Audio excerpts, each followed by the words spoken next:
Эрдэнэ төгс Science Show хамтдаа шинжлэх ухааныг туршилтаар нотлохыг. Хүүхдүүдээ та нар мэдэх бах. Хөнгөн цагаан, зэс гэх мэтийн металл мөн давсны усмал, шүлтийн усмал, хүчлийн усмал хүний бие, амьтны биеийн цахилгааныг маш сайн дамжуулдаг. За одоо саяны дурдсан зүйлүүдээс давсны усмал ашиглан гүйдэл үсгэгч хийе. Үүнд ус, мэдээж давс, халбаг, цахилгааны утас мөн хүчтэй хэмжигч хэрэглэгдэнэ. Мөн гөлмөн төмөр зэс хэрэглэгдэнэ. За эхлээд давсаа усандаа уусгая. Хэдэн халбаг байх нь хамаагүй. Гэхдээ би эхлээд 5 халбагыг хийчихье.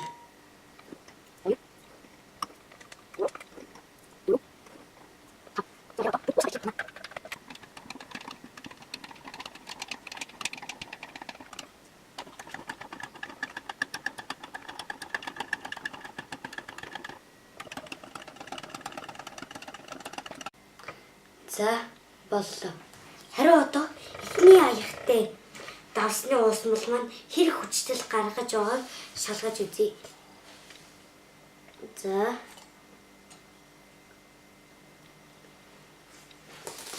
Зэс болон гөлмөн төмөр маань өөдөөсөө харж явах ёстой шүү. За.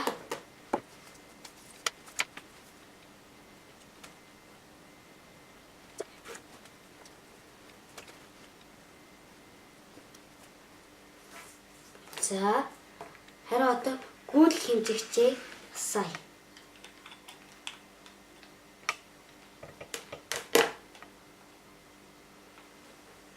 За. Сайн харж байгаад 20 дээр таруулах ёстой. За боллоо.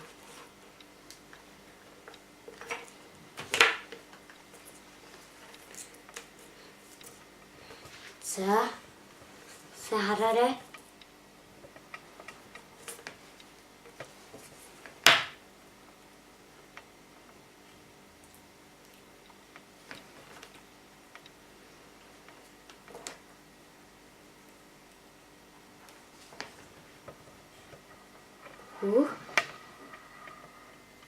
Тэг 75 хүрч байна. Тэгэхээр энэ маань ээлжийн гэрлийг арай л асааж чадахгүй юм. Тиймээс уус саналынхаа тоог нэмье. За би өнөө энэ хоёрыг бэлтжсэн байсан.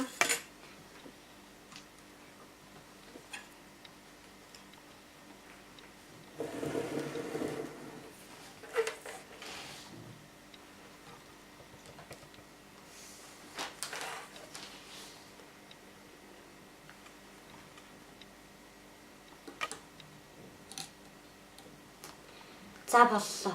Харин одоо энэ гурван давсны уусналаа хооронд нь холбох ёстой. Гэхдээ эсрэгээр нь холбох ёстой шүү. Жишээ нь гөлмөн төмөрийг зэстэй,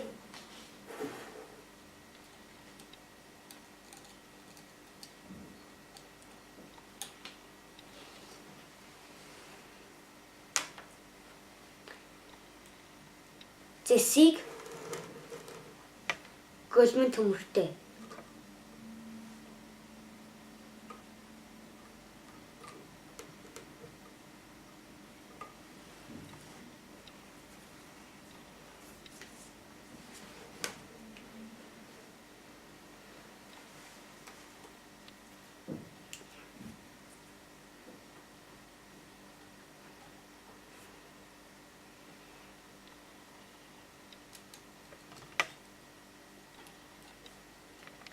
За одоо 3 давсны усмал маань холбогдлоо. Харин одоо хэр хүчтэй үүсэж байгааг нь шалгая.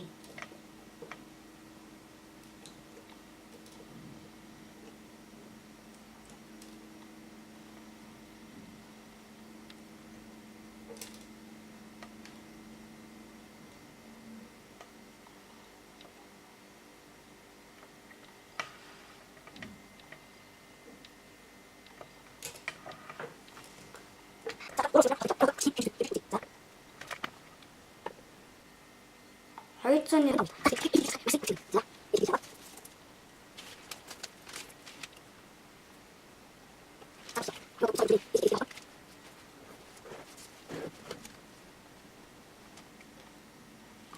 хөөх гайхалтай сайн асч байна. Тэгвэл өөр хэлээд игээл асах болов. Ямар ч гэсэн туршиж үзье.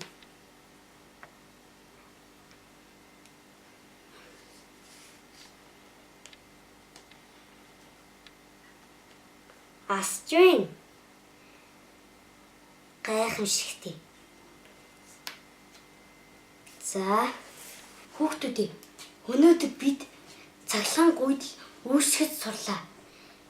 Давсны ус малчин гүйдлийг маш сайн дамжуулдаг нь биднэрт гүйдэл үүсгэхэд тусалсан юм байна. Эрдэнэ төгс Санс шоулаа би хөтлөгч, сурагч даваан юм. Хэрвээ миний бүтээсэн өөр олон туршилтуудыг сонирхмаар байвал Эрдэнэ төгс цэгийн минь Санс шоугаар зачлаарай.